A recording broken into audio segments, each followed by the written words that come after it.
आपके घर में कोई बंडल आया था क्या भाई? तो ये बंडल के बंडल कहां जाते थे? नोटें छप रही थी, महंगाई बढ़ रही थी और नोटों के बंडल कहीं छिप जाते थे। कहां छिपे थे नोटों के बंडल? सबूत देख लीजिए। अभी पीछे लगाओ, निकालो। आ रहा है, आपने देखा होगा कोने कोने से।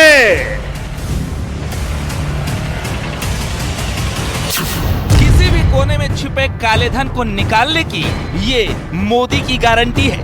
भाजपा की केंद्र सरकार ने देश में भ्रष्टाचार के विरुद्ध जो अभियान छेड़ रखा है उसको भारी जन समर्थन मिल रहा है।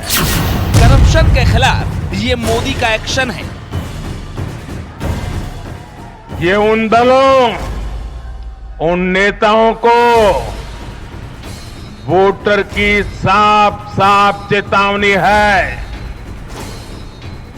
जो भ्रष्टाचारियों के साथ खड़े होने में जरा भी शर्म अनुभव नहीं करते। उन लोगों को देश की जनता ने आज साफ साफ संदेश दे दिया है। संदेश साफ है, जनता की कमाई लूटने वालों लौटानी होगी पाई पाई। नरेंद्र मोदी जी ने कहा था अगर काला धन नहीं मिटा तो मुझे फांसी दे देना। याद है आपको? रोते हुए कहा था मुझे फांसी पर लटका देना। फिर चाहे वो धीरज साहू हो, पीयूष जैन हो, महुआ मोइत्रा हो या फिर पार्थ चटर्जी, आज काले धन के इसी कैश फ्लो के खिलाफ बीजेपी पूरे देश में सड़कों पर है। धीरज साहू मुर्दाबाद, मुर्दाबाद, मुर्दाबाद। कांग्रेस पार्टी शर्म करो, शर्म करो, शर्म करो। किसी पार्टी के सांसद के घर से इतने सारे नोट निकलना, मैं विश्वास से कह रहा हूं, इतने सारे इंडस्ट्रियलिस्ट बैठे हैं, आपने इतने नोट आपके जीवन में नहीं देखे होंगे। सिर्फ बैंक का काम करने वाले ट्रेजरी के लोगों ने ही देखे होंगे। नोटों की अलमारी नंबर 1, नोटों की अलमारी नंबर 2, नोटों की अलमारी नंबर 3, नोटों की अलमारी नंबर 4, नोटों की अलमारी नंबर 5। ये नंबर खत्म होगा तभी कैश से भरे बैग की गिनती नहीं खत्म होगी। नोटों के बैग नंबर 1, नोटों के बैग नंबर 2, नोटों के बैग नंबर 3, नोटों के बैग नंबर 4, नोटों के बैग नंबर 5, नोटों के बैग नंबर 6, नोटों के बैग नंबर 7, नोटों के बैग नंबर 8, नोटों के बैग नंबर 9, नोटों के बैग नंबर 10, नोटों के बैग नंबर 11। नोटे गिनते गिनते आप थक जाएंगे, गिनती खत्म नहीं होगी। कुछ ऐसा है कांग्रेस के धीरज का कैश फ्लो।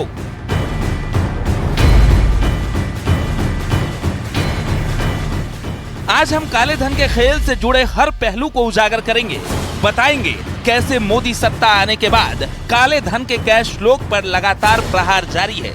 जिस खेल का सबसे बड़ा चेहरा बन चुका है धीरज साहू, उसके जैसे कितने धीरज तिजोरियों में काला धन समेटे बैठा है। व्यक्ति विशेष में आज बात काले धन के इन्हीं धन कुबेरों की।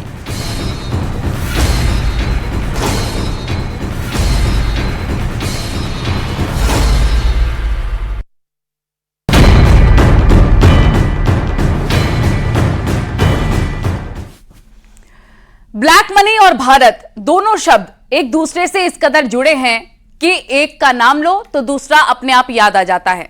बैंक ऑफ इटली के मुताबिक दूसरे देशों में छिपे ब्लैक मनी में से 10 लाख करोड़ अकेले भारत का है। सीबीआई के एक पूर्व निदेशक ने तो यहां तक दावा किया था कि 500 अरब डॉलर भारत में ब्लैक मनी है, यानी कि इतने पैसे कि हम सदियों जन्म ले लें फिर भी कमा नहीं सकते हैं, ना एक साथ देख सकते हैं। नमस्कार, आपके साथ मैं हूं नलिनी पांडे और हमारा खास शो आप व्यक्ति विशेष देख रहे हैं, जिसमें आज हम बात करेंगे ब्लैक मनी की और उसके खिलाफ मोदी योगी के एक्शन की। हिंदुस्तान आजकल जो तस्वीर देख रहा है वो भी कभी किसी ने पहले नहीं देखी होगी। 300 से 500 करोड़ तक का कैश, वो भी एक ही शख्स के ठिकानों पर। मोदी गारंटी ना होती तो लिखकर आप ले लीजिए कि यह काला धन कभी भी सामने नहीं आ पाता। चलिए सबसे पहले कांग्रेस सांसद के कैश लोग पर ताजा अपडेट जान लेते हैं। एक नजर डालिए, अब तक कुल 300 करोड़ प्लस कैश की गिनती हो चुकी है। ये पूरी जानकारी एक करके हम आपको दे रहे हैं। अब तक का अपडेट हम आपको यहां बता रहे हैं। कैश काउंटिंग में 40 मशीनें तक लगाई गई हैं। 500 करोड़ पहुंचने का भी अनुमान व्यक्त किया जा रहा है। कैश काउंटिंग के लिए 40 से अधिक मशीन्स लगी हैं जो लगातार काउंटिंग कर रही हैं। बैंक के 50 से अधिक कर्मचारी पैसों को गिनने में जुटे हुए हैं, जबकि ये छापेमारी का 5वां दिन है और अभी आगे भी लगातार छापेमार कार्रवाई जारी रह सकती है। अब यह भी जान लीजिए कि कितने राज्यों में छापेमारी हुई है। कुल 3 राज्य हैं, छत्तीसगढ़, झारखंड और ओडिशा। यहां पर छापेमार कार्रवाई की गई है। तो अब देखिए, रेड के पीछे की कहानी बहुत ज्यादा इंटरेस्टिंग हो जाती है। वो एक एक करके आपको इस तरह बताते हैं। कांग्रेस के धीरज का कारोबार देखिए। बॉट डिस्टिलरी प्राइवेट लिमिटेड, शराब का पूरी तरह से इनकी तरफ से कारोबार किया गया। टैक्स चोरी की आशंका के चलते आयकर अधिकारी छापेमारी करने के लिए यहां पर गए थे। क्वालिटी बॉटलर्स, शराब का कारोबार है इनका और उनके हाथ पर यह काला खजाना लगता हुआ नजर आया। जिन कंपनीज पर छापेमारी, उनका काम और धीरज साहू से संबंध, ये पूरे हम आपको एक एक करके ग्राफिक्स के माध्यम से बता रहे हैं। जो सबसे पहले कंपनी का नाम था बलदेव साहू इंफ्रा लिमिटेड। ये कंपनी ईंट बनाने का काम करती है और शराब बनाने वाली कंपनी का नाम भी आप यहां पर जान लीजिए, किशोर विजय प्रसाद वेब्रेड। ये कारोबार एक एक करके हम आपको बता रहे हैं। कांग्रेस के धीरज का क्या काला कारोबार था। यहां पर ईंट का कारोबार किया जाता था। ग्रुप की सभी कंपनियों की पेरेंट कंपनी है। दूसरी कंपनी है बॉट डिस्टिलरी प्राइवेट लिमिटेड, शराब बनाने का काम भी करती है। तीसरी कंपनी क्वालिटी बॉटलर से, इस कंपनी का काम भी शराब से जुड़ा हुआ है। चौथी कंपनी है किशोर प्रसाद विजय प्रसाद बेवरेड और ये कंपनी भी धीरज के परिवार की है और शराब के धंधे में लिप्त है।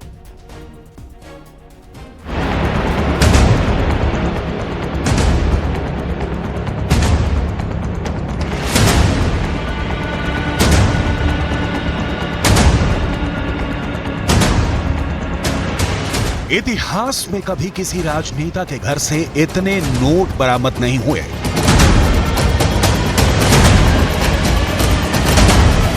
सिर्फ एक कमरे में 200 करोड़ नोट कैसे नजर आते हैं, ये पूरी दुनिया ने पहली बार देखा है।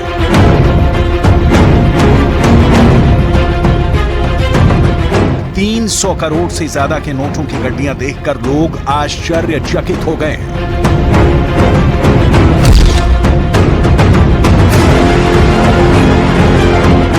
1-2 लाख नहीं, पूरे 40 लाख से ज्यादा नोटों वाली तस्वीरें सोशल मीडिया पर ट्रेंड कर रही हैं। नोट कहीं बैग्स में नजर आ रहे हैं तो कहीं अलमारी में ठसाठस भरे हुए नजर आ रहे हैं। इतने नोटों को गिनने के लिए आयकर विभाग की मशीनें कम पड़ गई।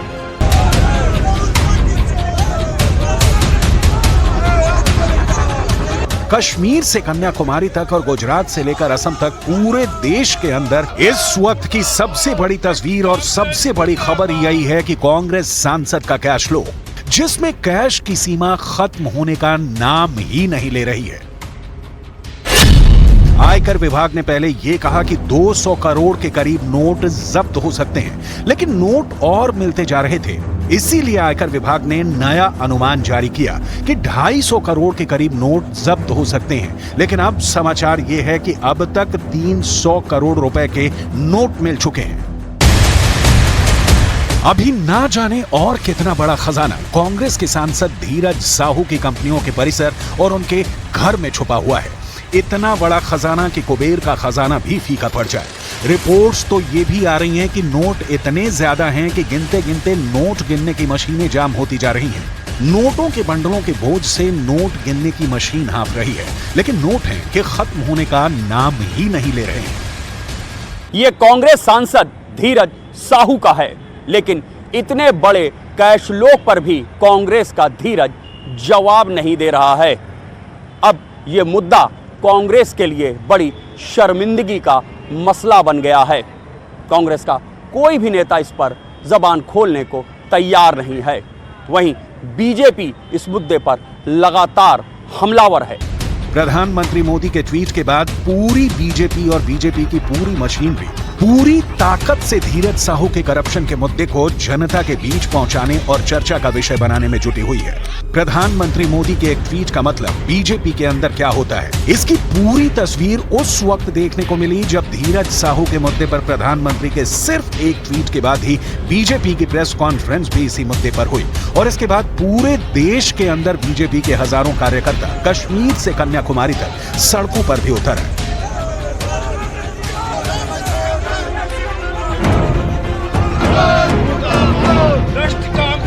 उत्तर प्रदेश के सीतापुर से लेकर उत्तराखंड के उत्तरकाशी तक, झारखंड के लोहरदगा से लेकर कर्नाटक के बेंगलुरु तक, राजस्थान के जयपुर से लेकर हिमाचल प्रदेश के कांगड़ा तक और जम्मू कश्मीर के जम्मू शहर से लेकर उत्तर प्रदेश के लखनऊ तक।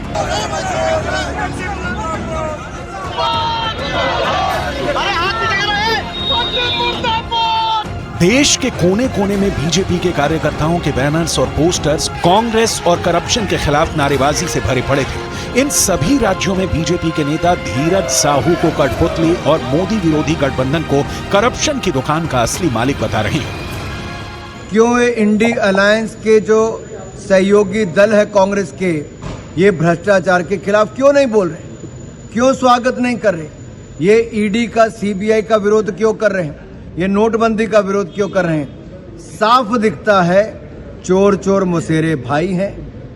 ये सब इकट्ठे होकर ये ठग बंधन बना है, जहां ठगने वाले सब इकट्ठे आए हैं। ऐसा कोई बचा नहीं जिनको इन्होंने ठगा नहीं। और मैं तो कहता हूं करप्शन और कांग्रेस दो सगी बहनें हैं, एक को ले आओ दूसरी अपने आप आ जाती है। यही नहीं, बीजेपी के बड़े रणनीतिकार अमित शाह ने भी प्रधानमंत्री मोदी के ट्वीट के बाद अपना बयान दे दिया और किसी राजनेता के घर से बरामद हुई इस ऐतिहासिक कार्रवाई पर सरकार के रुख को भी साफ कर दिया। 2 दिन पहले ही अखबारों में हमने ऐसी तस्वीरें देखी, मैं तो अचंभित रह गया। किसी पार्टी के सांसद के घर से इतने सारे नोट निकलना, मैं विश्वास से कह रहा हूं, इतने सारे इंडस्ट्रियलिस्ट बैठे हैं, आपने इतने नोट आपके जीवन में नहीं देखे होंगे, सिर्फ बैंक का काम करने वाले ट्रेजरी के लोगों ने ही देखे होंगे। परंतु आज मोदी जी के नेतृत्व में पारदर्शिता के साथ विकास का सूत्र जहां जहां भारतीय जनता पार्टी की सरकारें हैं वहां जमीन पर उतरा है, वास्तविक बना है। और आज मोदी जी ने जिस कठोरता के साथ भ्रष्टाचार के खिलाफ काम किया है, मैं देश की जनता को विश्वास दिलाना चाहता हूं कि भ्रष्टाचार करने वालों को बख्शा नहीं जाएगा। कितना भी बड़ा व्यक्ति है वो उसका दंड। झूठ बोलकर किस तरह से इनकम टैक्स की चोरी करके 300 करोड़ रुपए इकट्ठा किए गए थे, इसकी पूरी पड़ताल आयकर विभाग ने शुरू कर दी है। अब तो आयकर विभाग ने धीरज साहू की कंपनियों के कैंपस के अलावा धीरज साहू के घर पर भी छापेमारी का काम शुरू कर दिया है। लगातार जो बात आई है कि यहाँ पर हर बार जो आम लोगों के बीच में चर्चा का विषय है, खास करके जो इस पर सियासत भी हो रही है, तमाम लोग ये कह रहे हैं कि धीरज साहू जो है एक तरीके से खानदानी कारोबारी हैं और प्रतिष्ठित कारोबारी हैं। लेकिन इस पर जो झारखंड मुक्ति मोर्चा का कहना है कि चूंकि ये बहुत से ज़्यादा मामला ये टैक्स चोरी का हो सकता है, उससे ज़्यादा नहीं। कांग्रेस फिलहाल इस पूरे मामले में यह कर रही है कि बीजेपी नेताओं को खुद अपने ऊपर भी देखना चाहिए कि नोटबंदी के दौरान कई ऐसे मामले आए थे जिसमें उनके नेता पर भी पैसे बरामद हुए थे उनके ठिकानों से भी। लेकिन फिलहाल जो कांग्रेस यहाँ पर जो सांसद हैं, यहाँ पर धीरज साहू, उनके आवास के बाहर गतिविधियां तेज है और बताया जा रहा है कि जो कैश की बरामदगी है उसमें ज्यादा बढ़ोतरी हो सकती है। आयकर विभाग उस वक्त चौंक गया जब आयकर अधिकारियों ने धीरज साहू के झारखंड के रांची में मौजूद घर पर छापेमारी की। धीरज साहू के घर से 3 बैग जब्त किए गए और दावा किया जा रहा है कि इन तीनों बैग्स में जेवर ही जेवर है।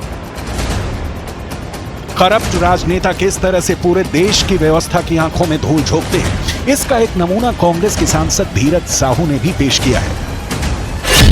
दरअसल कांग्रेस पार्टी के राज्यसभा सांसद धीरज साहू ने 2018 में चुनाव आयोग को बताया था कि उनके पास कुल 34 करोड़ की संपत्ति है, लेकिन आयकर विभाग को धीरज साहू के पास से अब तक 300 करोड़ रुपए कैश मिल चुका है।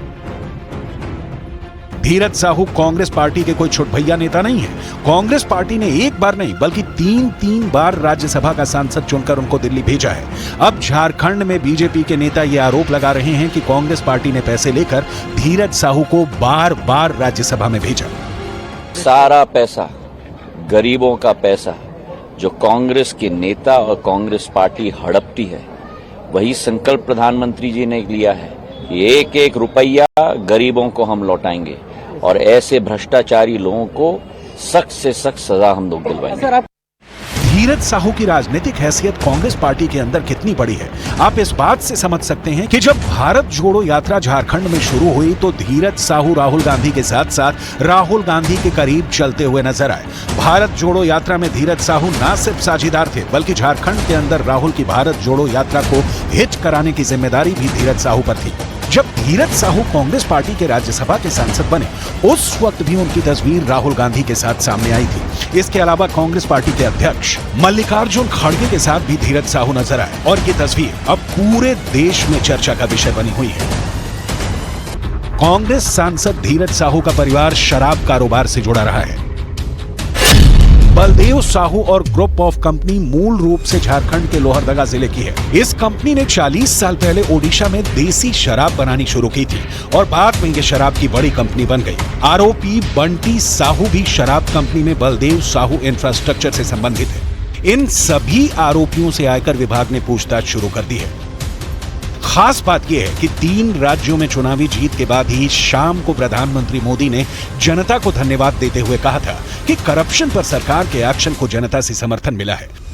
भाजपा की केंद्र सरकार ने देश में भ्रष्टाचार के विरुद्ध जो अभियान छेड़ रखा है उसको भारी जन समर्थन मिल रहा है। ये उन दलों, उन नेताओं को वोटर की साफ साफ चेतावनी है जो भ्रष्टाचारियों के साथ खड़े होने में जरा भी शर्म अनुभव नहीं करते। उन लोगों को देश की जनता ने आज साफ साफ संदेश दे दिया है। कुल मिलाकर साल 2014 के चुनाव में भी बीजेपी ने घोटालों की लिस्ट दिखाकर कांग्रेस को बैकफुट पर धकेल दिया था, लेकिन अब इतने नोटों की अलमारियां देखकर ही जनता को मोदी का मैसेज मिल गया है। करप्शन के मुद्दे पर अब कांग्रेस के लिए जवाब दे पाना काफी मुश्किल नजर आता है। और धीरज साहू के ठिकानों पर मिले 300 करोड़ से ज्यादा के कैश को लेकर केंद्रीय गृह मंत्री अमित शाह ने ईडी गठबंधन पर निशाना साध दिया है। उन्होंने कहा कि आजादी के बाद किसी सांसद के घर से इतनी बड़ी मात्रा में नकदी बरामद हुई है, लेकिन पूरा इंडी गठबंधन इस भ्रष्टाचार पर चुप है।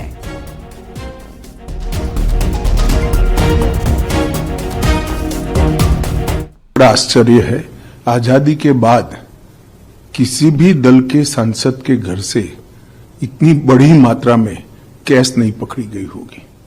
सैकड़ों करोड़ों रुपए का कैश सांसद के घर से मिलता है और पूरा इंडी अलायंस मौन है इस करप्शन पर। मैं तो पूछना चाहूंगा इनके साथियों को, कांग्रेस का मौन तो हमें समझ में आता है क्योंकि इनकी फितरत ही भ्रष्टाचार की है, परंतु चाहे तृणमूल कांग्रेस हो, चाहे जेडीयू हो, चाहे आरजेडी हो, ये सारे दल डीएमके सहित चुप बैठे हैं। सपा भी चुप बैठी है, कोई रिएक्शन नहीं। अब मुझे समझ में आ रहा है कि मोदी जी के खिलाफ ये जो एक प्रचार अभियान चला कि एजेंसियों का दुरुपयोग हुआ है, वो क्यों चलाया गया, क्योंकि इनके जहन में एक डर था कि हमारे करप्शन के सारे कच्चे चिट्ठे खुल जाएंगे। तो कांग्रेस सांसद के कैश फ्लो पर कई चुपते सवाल यहां पर सामने आ रखे हैं। सवाल कांग्रेस से भी है, सवाल उस राज्य के अधिकारी से भी, और सवाल धीरज साहू से भी है। पहला सवाल, क्या धीरज साहू की संपत्ति का अंदाजा जरा सा भी था किसी को? क्या धीरज साहू की संपत्ति का अंदाजा कांग्रेस को नहीं था क्या पहले से? दूसरा सवाल यहां पर यह खड़ा होता है कि पैसे का इस्तेमाल चुनाव में क्या वोट मैनेज करने के लिए किया जा रहा था? तीसरा सवाल भी है कि क्या खजाने में नेताओं अधिकारियों का हिस्सा भी छुपा हुआ था? ये यहां पर बड़े सवाल खड़े होते हुए नजर आ रहे हैं। वहीं पर अधिकारियों ने सैकड़ों करोड़ के जिस काले खजाने को पकड़ा है, उसके बाद किसी भी आम दर्शक के मन में यह सवाल उठना लाजमी है कि जब जब इस तरह की रिकवरी होती है, सैकड़ों करोड़ों रुपए पकड़े जाते हैं, तो इनका क्या होता है वो भी बता देते हैं। जब्त कैश क्या होता है? पहला स्टेप ये होता है कि जब्त कैश का पंचनामा बनाया जाता है और ऐसे नोट अलग छाटे जाते हैं जिन पर कोई निशान बना हो या फिर लिखा हो, क्योंकि कोर्ट में सबूत के तौर पर पेश किए जाते हैं ऐसे नोट। अब तीसरा स्टेप आता है जिसमें बचे हुए कैश को बैंक में जमा कर दिया जाता है। दूसरा स्टेप भी बता रहे हैं कि करके पूरा स्टेप हम आपको बता रहे हैं।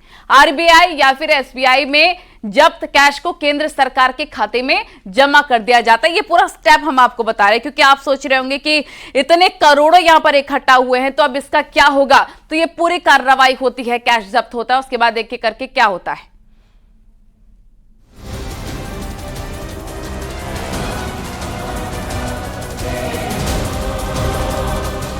कहीं पाइप से निकली नोटों की गड्डियां, कहीं बक्सों में बंद सोने के बिस्कुट, कहीं इत्र के धंधे से काली कमाई।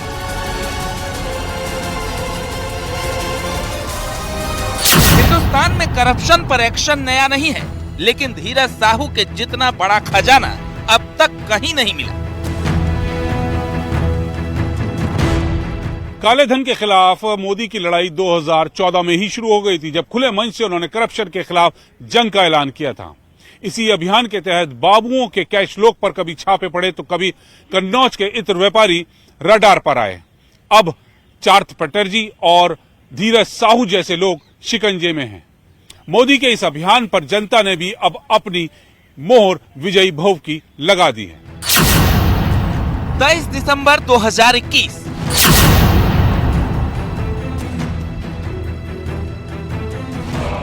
यूपी में विधानसभा चुनाव का शोर चल रहा था, तभी आयकर विभाग की कई टीमों ने कन्नौज से लेकर कानपुर तक ताबड़तोड़ छापेमारी शुरू कर दी। इतना बड़ा एक्शन यूपी के लोगों को हैरान कर रहा था कि आखिर इतना बड़ा धनकुबेर कौन हो सकता है। लेकिन वक्त के साथ तस्वीर साफ हो गई और सामने आया नाम इत्र कारोबारी पीयूष जैन का।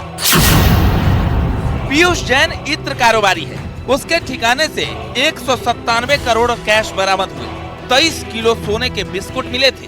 पीयूष जैन के काले खजाने की गिनती के लिए नोट गिनने की 13 मशीनें मंगानी पड़ी थीं। करीब 36 घंटे तक नोटों की गिनती चली थी। उस वक्त इनकम टैक्स के एक अफसर ने कहा था कि अपनी जिंदगी में उसने इतनी बड़ी रकम कभी नहीं देखी जितनी इत्र कारोबारी पीयूष जैन के काले खजाने में थी।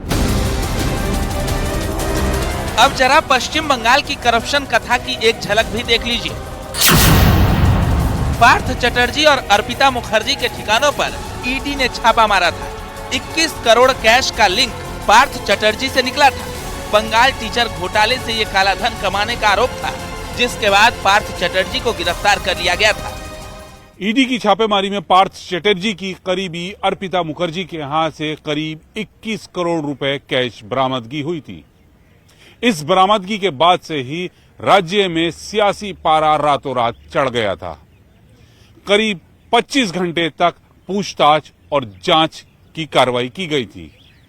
भाजपा नेता शुभेंद्र अधिकारी ने इसे ट्रेलर बताते हुए दावा किया था कि और भी कैश बरामद हो सकता है। यानी मोदी और उनके नेता शुरू से ही विपक्ष के करप्शन को अपना हथियार बनाते आए हैं और बीजेपी की इसी मिशन पर जनता बार बार भरोसे की मुहर लगाती रही है। कांग्रेस पार्टी को ही उत्तर देना पड़ेगा। उन्हीं की सांसद की वहां रेड हुई है। कभी उड़ीसा जैसे प्रांत में हम लोगों को कभी ये तो एकदम आश्चर्यचकित करके रखा है कि इतने मात्रा में नकदी बरामद हुई है।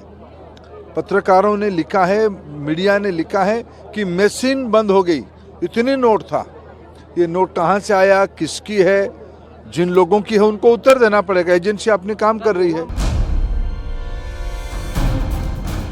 बीते 8 सालों में हिंदुस्तान ने करप्शन के अजब गजब मामले देखे, जिनमें काला धन ही नहीं दूसरे तरह का करप्शन भी शामिल है। और ऐसे ही एक मामले का सबसे ताजा उदाहरण है महुआ मोइत्रा। महुआ मोइत्रा को कैश फॉर क्वेरी के मामले में सांसदी गंवानी पड़ी। महुआ पर पैसे लेकर संसद में सवाल पूछने के आरोप थे। यानी मोदी सरकार ने करप्शन पर एक्शन की ऐसी मिसालें पेश की जो इतिहास में सदियों तक याद रखी जाएंगी। काले धन के कुबेर सिर्फ खादी वाले ही नहीं है, नेता ही नहीं, अधिकारी कर्मचारी जिसने भी अकूत संपत्ति जमा की वो आयकर विभाग के निशाने पर आया। अब ऐसा ही अजब गजब नजारा हिंदुस्तान ने तब देखा जब कर्नाटक के कुलबर्गी में एंटी करप्शन टीम ने पीडब्ल्यूडी इंजीनियर के घर छापा मारा।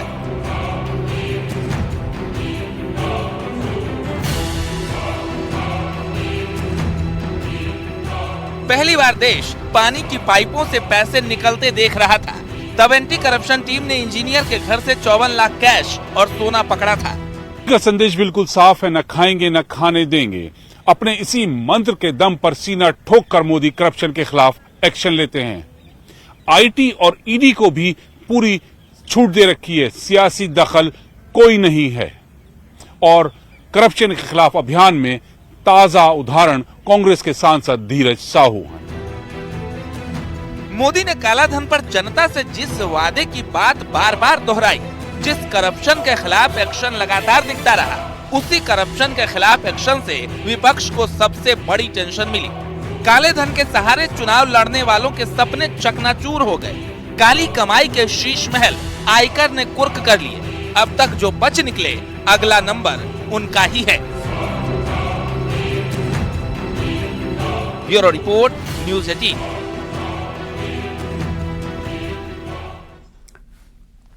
और इसी के साथ हमारे खास कार्यक्रम व्यक्ति विशेष में आज के लिए फिलहाल इतना ही। बाकी की तमाम बड़ी खबरों के लिए आप बने रहिए न्यूज़ 18 के साथ।